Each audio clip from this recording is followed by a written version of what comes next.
Hello everyone and welcome to this end of the week video where we're going to have a look at that complicated text from InPost's terms and conditions. It was the first time that I used InPost as a sender, and so naturally, because I'm that kind of boring person that reads terms and conditions, that's exactly what I did. And I found a number of texts which I think could be improved, and I selected these two texts here. Once again, I'm not doing this to embarrass InPost. I'm doing this just to highlight that this is a legal writing, business writing problem in general, and that by identifying this, by looking at this, hopefully you guys will be able to take something away and not write in this manner. That being said, if InPost wants to work with me and improve the usability, readability, customer experience of having to work with this text, I'm more than happy to do that. Okay, plug over.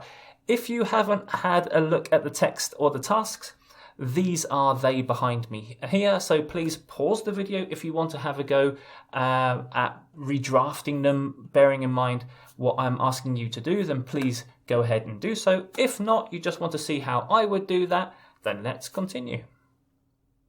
Okay, it's been a few weeks since we've had a look at the basics, so I'm always excited to go back and talk about the basics, because when we're writing, we should always have the basics in mind. And the basics, in terms of effective communication in English, has to be the active voice. And if we're thinking about the active voice, we have to think about subjects, verbs, and objects. That's not to say that all messages should be communicated in the active voice. There are, of course, many reasons for you to use the passive or other slightly more complex structures, but the active voice is where we should always start before we start to look at other structures. So in looking at the active voice, we've got to look at, as I said, subjects, verbs, and objects. So possible subjects and objects could be, from this first sentence, parcel, address data, bill of lading or parcel label, service or operator.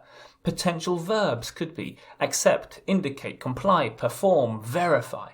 So we've got to somehow make sense out of these potential subjects and objects and these verbs. How does that all relate to each other? And in that process, this is where we might find out what the basic message is. Now, this is my interpretation of this text. Let me know if you agree with me in the comments. I'm always interested to find out what you guys think. So this is what I think this is. The operator may only accept the parcel after verifying that the address data on the parcel complies with the bill of lading or parcel label. This to me makes sense from a common sense point of view, I guess.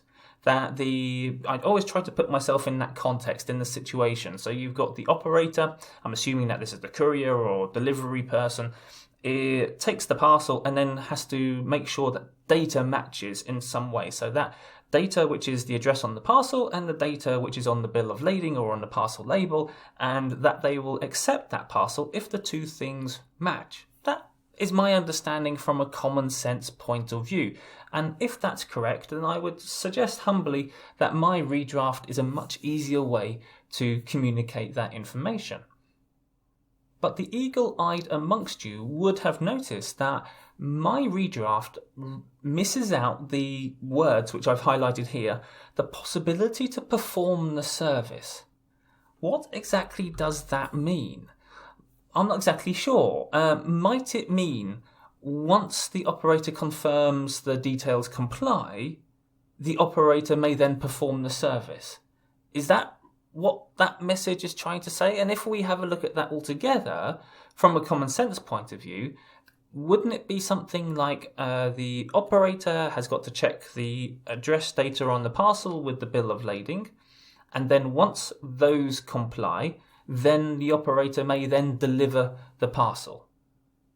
If that's the case, then we can communicate that pretty much as I said that. So I communicated that in about 3 or 4 different sentences. First, the operator has got to do this. Once that's verified, then the parcel operator can go and deliver the parcel. So sometimes when you break it down, thinking about the context, thinking about the reality, you come up with a straightforward manner of communication that you can communicate in just a few sentences that avoids all of these nouns and this complex structure. That's one big sentence, that original structure, which is trying to communicate lots and lots of ideas. Okay, so here's the second one. Now, I mentioned two things here. First thing about preposition overload, and this is something I've talked about in previous videos. Where you've got a text and the overuse of prepositions makes the sentence sound like na na na na na na na na. This is a sign that you need to redraft. So this is verification of the possibility of delivering the parcel without destroying or damaging its content is made only on the basis of the parcel's properties that can be seen from the outside of the packaging.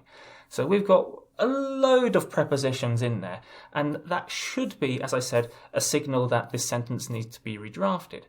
But if we go through the process that we did with the first sentence of analysing the subjects and the objects and the verbs that we might use, we discover that we are massively overcomplicating.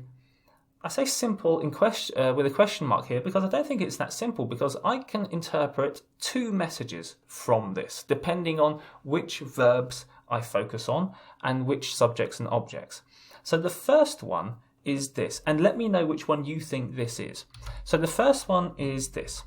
The operator will assess the parcel's packaging and only deliver the parcel if it is packed in a way that it can be delivered without destroying or damaging its contents. And this, on the face of it, seems to be a pretty common sense approach. If the operator has a look at the parcel, it's been packed badly, and the operator can simply say, I'm not going to deliver it because it's not going to survive the journey. That, to me, is a fairly common sense approach. However, I think the above sentence could be translated or understood so that it's a waiver of some kind.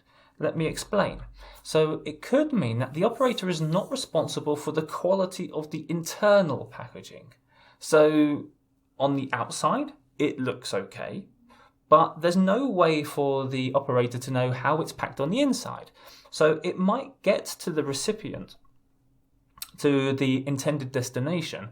The outside of the packaging is absolutely fine, but because there's no way to assess how it's packed on the inside, the item might then be destroyed because the inside packaging is not good enough. And so this waiver then protects the operator. There's no way then to say, well, this is your fault, because the operator can simply say, well, it looks fine on the outside. What it's like on the inside, that's not my problem. I hope you liked the video, and I hope that if you are writing using lots of nouns and using lots of prepositions, that this video will help to persuade you to perhaps think differently about your writing, go back to those basic main messages and communicate them using professional English vocabulary. Remember, the simpler the message, one, the more professional it is, and secondly, the more effective or successful it is as well. Okay guys, if you don't want to miss any of the content that I put out every single week, then make sure that you subscribe on YouTube, follow me on Facebook, connect to me on LinkedIn, or if you wish to, you can get access to my courses on my Patreon page where you will be supporting me. Have a fantastic weekend, and I'll see you again next Tuesday with another text for you to think about.